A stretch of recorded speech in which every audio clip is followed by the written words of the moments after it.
Hey there everyone, Dr. Beth Westy here, and tonight I wanted to pop on and talk about libido, which is a topic I haven't really covered a lot before, but this is something that has come up in the past, 5 days alone.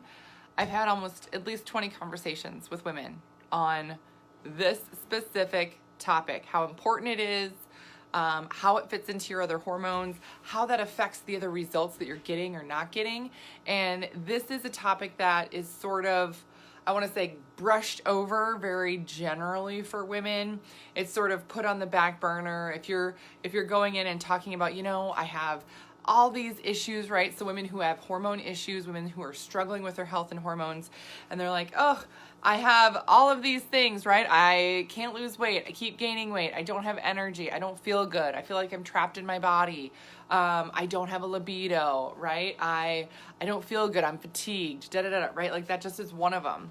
Oftentimes, what's super easy is to focus on a lot of these other things, and this sort of gets brushed over in terms of importance or something that's actually really a big, waving, flashing neon sign that there is something wrong with your body and hormones. If you do not have a libido, right?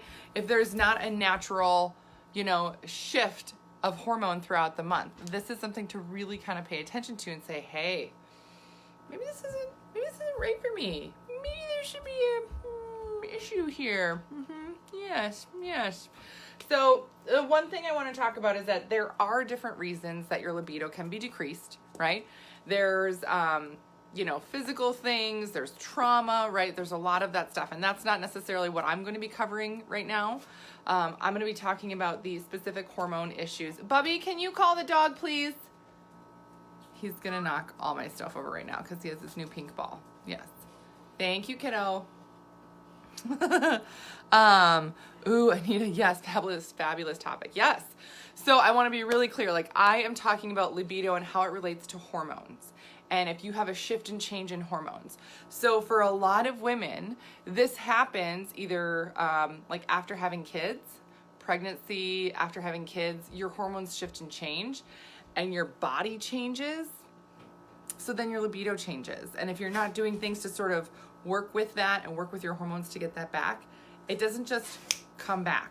That's another thing to think about. It's just like trying to lose weight and you're like, oh, I'm exercising and I'm eating healthy, but nothing's happening. Yeah, it's not just gonna happen. That would be so great, right? But that's oftentimes not how it works. So same thing when you're going through perimenopause or menopause. It's your hormones shift and change, and all of a sudden your libido will change. And sometimes it seems like it happens overnight, where you're like, whoa, what? And if you're in a relationship, this can be an added stressor, right? As we talk about stress and the negative effects of stress and everything else, right? You see stresses right up here. You don't need to add to it now, right? So this is a really important thing for women to understand and to realize that this is a problem. It is something that you can address. And here are just some suggestions to think about or try out for yourself to see if they make an impact. So again, this is, I'm talking about libido and how it relates to a hormone change in your body. And if you feel like this applies to you and you have questions, I'll put a link below this video and I'm more than happy to answer any questions that you may have, because this can be a really confusing, frustrating topic for women, especially if you feel like, I'm not even sure what to do about it because I've talked to my doctor about it and nothing happened, or I tried to look up stuff and I'm not sure what to do, or what, right? It is important. There are things you can do, and we're going to talk about that. So the one big thing is when we talk about libido overall, again, in relation to hormones, is that with stress and it disrupting your hormone pattern normally, that's where it decreases your libido. Now, this is like obviously stress, and this can be stress of any kind. When it disrupts your normal hormone pattern and things shift and change, this really, really has a big effect on your libido. So for example, for women who, you've had a kid or you've been on birth control or something like that, and then say you're estrogen dominant. That's a phrase, again, a lot of women don't know about, but you're estrogen dominant and you're like, oh, I don't even know what that means, but I feel like something's wrong with my hormones. Okay, even Google it. Google estrogen dominant and see if that's you. But that can really disrupt your hormones and affect your libido in a negative way. So you're not going through the natural ebb and flow that your body should be going through. And all of a sudden your libido just crashes and it doesn't pick back up, right? Again, most common scenarios that I chat with women about is after having kids or going through menopause, something like that. So when you're looking at something like your libido and how do you work with that, what to do, it's not super simple and easy. And I've seen supplements out there, just like with weight loss and fat loss, right? There's these things out there that are like, oh, take this supplement, you'll lose 10 pounds by tomorrow. Yay! No, that is not how the body works, right? Like, come on.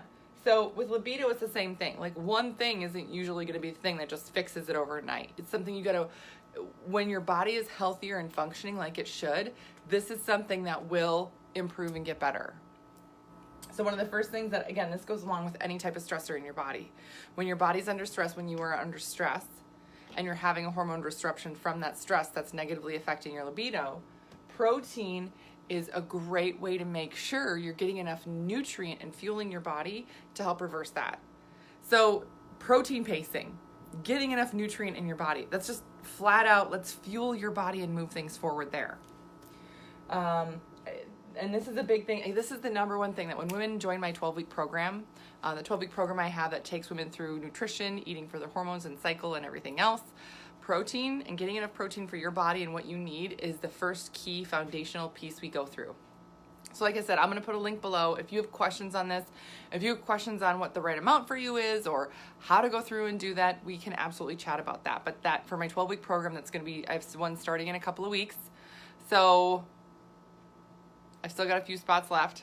But it's an amazing, amazing thing to see and feel the difference in your body in all these different areas, just from getting the right nutrient in, the right amount of it in day to day. So protein is key, and protein is usually number one. I love protein. I talk about it. Protein, yay. Coconut oil. Now, this is something that can be really, really key for women, and this is something also that's not talked about enough for women. Now, think about this. When your body goes through hormonal shifts and changes, it doesn't just change your energy and everything else, and it changes your libido. It can change your body physically in your lady parts, right? So it can change, like, we'll just say lubrication, and that can be very different. So a natural way to make sure your body is staying healthy, right, is applying coconut oil. That's it. Super simple, right? You don't need a ton of it. Don't need to slather it on or anything. Just, a little bit of that. What's the difference between coconut oil and MCT? Good question, Kim. Coconut oil, again, dietary. I'd choose a organic, extra virgin, like they have extra virgin olive oil. Same thing with a non-processed coconut oil. MCT oil is medium chain triglyceride oil. So it's been processed of some kind, and that's going to be liquid at room temperature. MCT oil is really great if you're going to use it as a carrier for like essential oils to use on your skin, something like that. I would go with like the whole food source of it, coconut oil. If you can eat it, you can use it on your lady parts. Yes. And this is something that you may need to use in rotation, again, with hormones, things like that, especially after having babies, stuff. Your body just changes. It's just different. So work with the new body that you have. It's not a bad thing. It's just, it is what it is now. Worrying about it and feeling like your body isn't normal, that's going to stress you out more. No, it is normal to have these hormones change. Plus, it can be the difference of helping getting your libido back or not. So again, just a little bit, just a suggestion, something to try out, but a little bit of coconut oil can be such a lifesaver for your lady parts. Yes. And then the only other thing that I would really recommend looking into and checking out are these two adaptogens. Now, ashwagandha, I'm sure you've heard me talk about before because it's like my fave in terms of all adaptogens. But ashwagandha is an adaptogen specifically for hormones. So it helps your body mitigate, handle, and deal with stress. Again, getting enough of it in, so check the labels of whatever you're taking, right? I take an herb, I take an ashwagandha that I make sure that it's clean, there's no fillers in it, that type of a thing is very important as well. So getting that in, oftentimes I'll take some in the morning and at night to make sure my body has round the clock stress fighting, right? That's what we want. And that's going to help with your female hormones as well. Now this one, I'm not sure if you guys have heard me talk about before, is the Shatavari, right?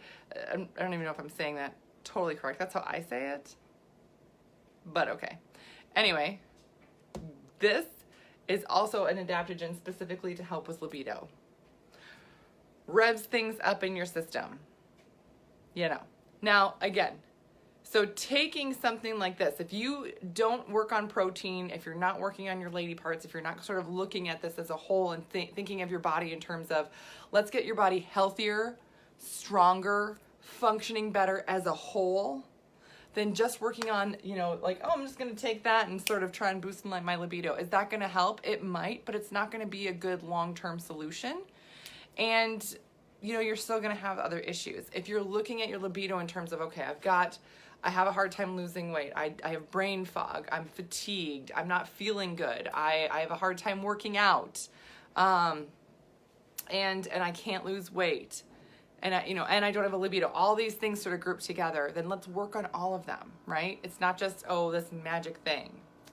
Those are the things that I think women get kind of caught up in.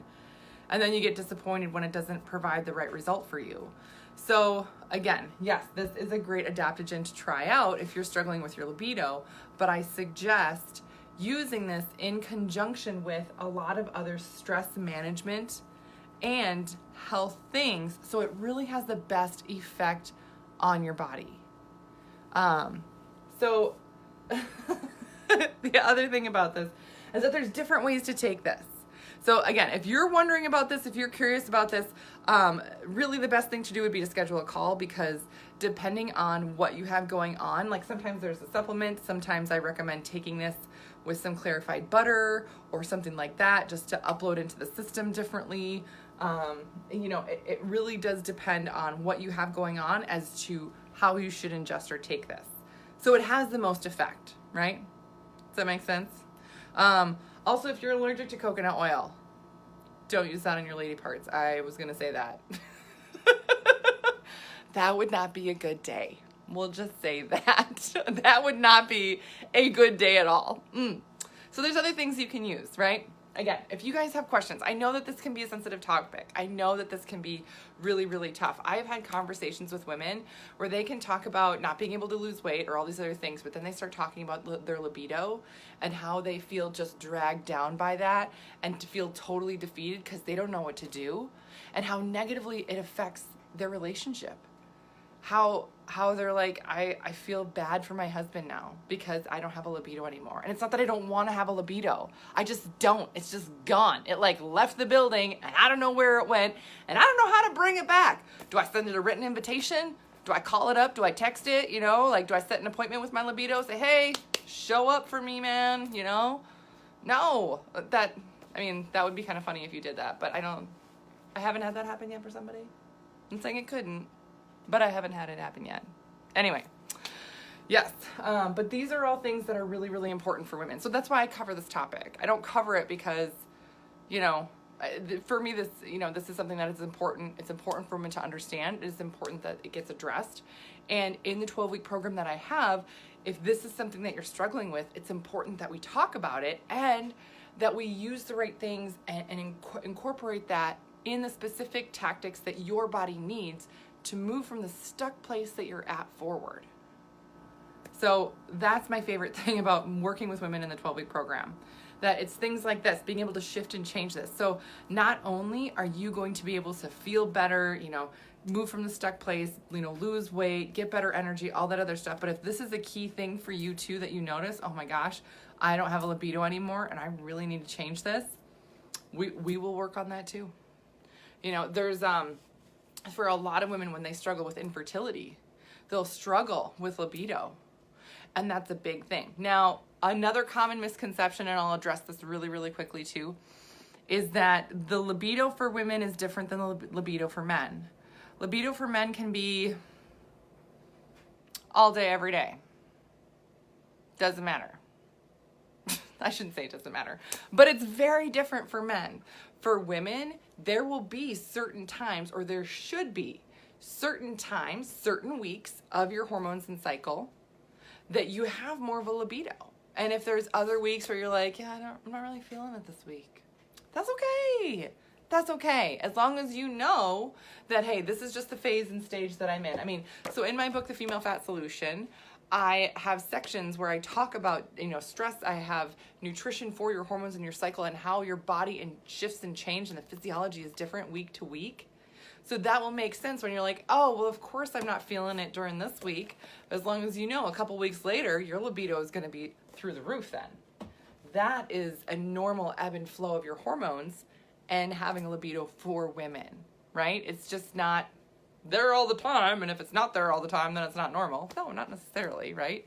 And of course, that can be different person to person, that type of a thing.